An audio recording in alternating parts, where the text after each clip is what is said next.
One of the things that happened, and you might easily miss it at the end of The Lion, the Witch and the Wardrobe, is that among all the great and good things that they did when Narnia was liberated from the White Witch, the new kings and queens passed laws freeing young dwarfs and satyrs from having to attend school.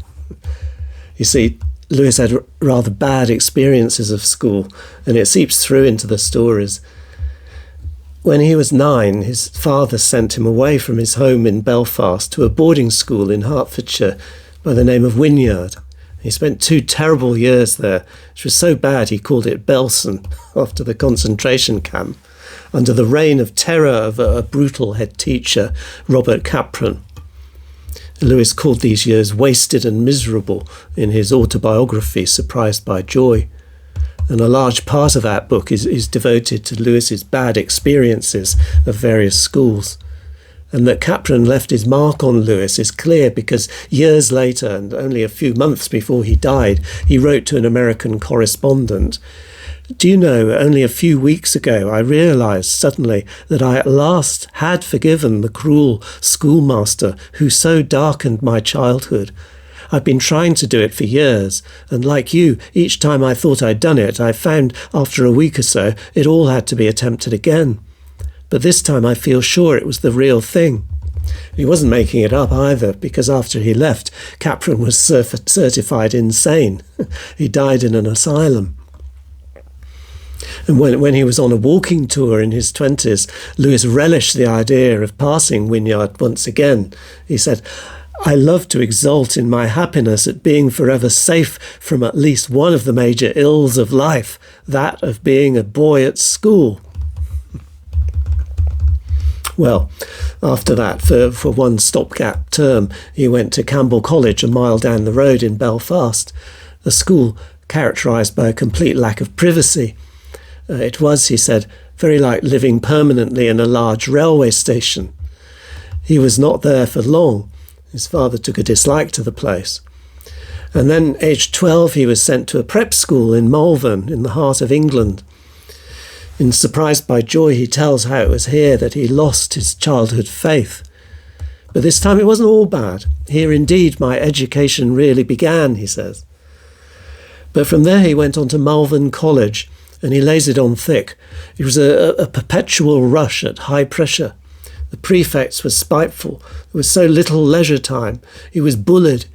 He hated the emphasis on sports that he was no good at, and he bemoaned the lack of pupils who liked the kind of books and music that he liked. And some of his damning comments have been called into question, actually, not least by his own brother, who was at the same school in the year above. But the fact remains that they reflect how unhappy Lewis frequently felt in school.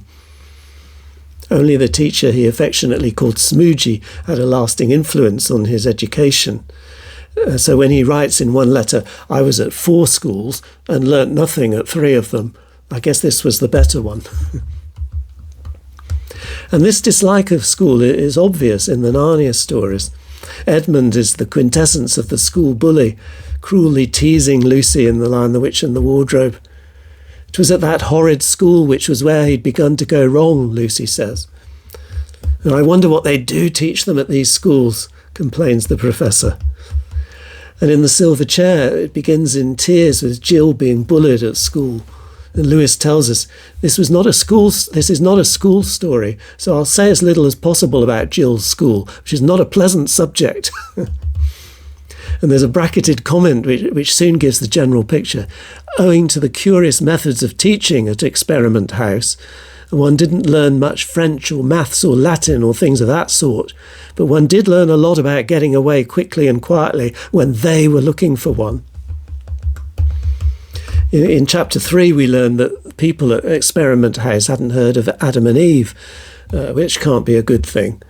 And at the end of the story, the school bullies, Edith Winterblot and Spotty Sauna and their cronies, get their dues when Caspian's allowed to enter their world for a few minutes to give them what for with the flat of his sword. An inquiry into the school ensues. 10 pupils are expelled and the head is removed. The most telling depiction of liberation from the tyranny of school is in Prince Caspian, where it's a kind of triumphant emblem of the gospel. kind of deliverance to the captives. 9 generations ago, King Miraz and the Telmarines had invaded Narnia and suppressed the talking beasts, sending them into hiding, forcing even the spirits of the trees and the fountains into a deep sleep, and wiping out all the old magic and goodness of the place. It's a kind of ethnic cleansing. And they eventually even deny the existence of true Narnians and try to blot them from history. Everything we love about the old Narnia, the goodness and the loveliness and the joy, has been obliterated. And King Miraz presides over a joyless land.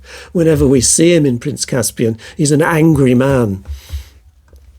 However, at the liberation of Narnia into the old joy and freedom, Aslan and Lucy and Susan and Silenus and Bacchus and his crazy Maenads and the dancing trees and the followers they attract along the way, they all cavort joyously through the countryside, releasing the river god at the fords of Baruna as they go, and arriving eventually at the first school.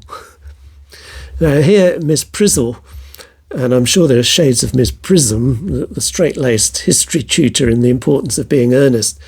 Miss Prizzle's teaching history to a class of obese students, sporting tight hair and tight collars and tickly stockings. And Gwendolen, another name from The Importance of Being Earnest, is the only one of the children who's swept up into the great dance of the Maenads, while the rest of the class flee away, squealing in their silliness. The teacher's desk becomes a rose bush. The walls become a canopy of leaves. There's a crazy cameo of deliverance from oppression, done through the goodness of the natural world. This is the joy of salvation, new discovered freedom. This was all foreshadowed, actually, in an early narrative poem by Lewis called Dymer, when the hero, after meekly enduring 19 years of stifling, dehumanising education, is sitting in class one day, and he's suddenly aware of a breeze coming in at the window, and he stares at a wild bird which has landed on the window ledge, and suddenly he begins to laugh and laugh. He staggers to his feet and he coshes the lecturer over the head and runs from the building with gales of laughter and out of the city where gods have been smothered, the city where love has been subjected to rules and systems. And off he goes into the woods and the open fields and the hills and flings off his prison of clothes with joyous abandon and the April cheerfulness all around him. And he's leaping around naked and exulting in the sun and the sky and the river and the buttercups.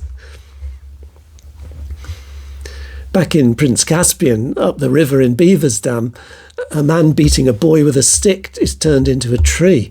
And at another school, it's the teacher this time that's liberated. At a shout from Bacchus, she's freed from the tyranny of her mean pig-like pupils. And the pupils, it's suggested, are turned into actual pigs, and they run off in a frenzy, like the pigs into which the demons are cast in the gospel story.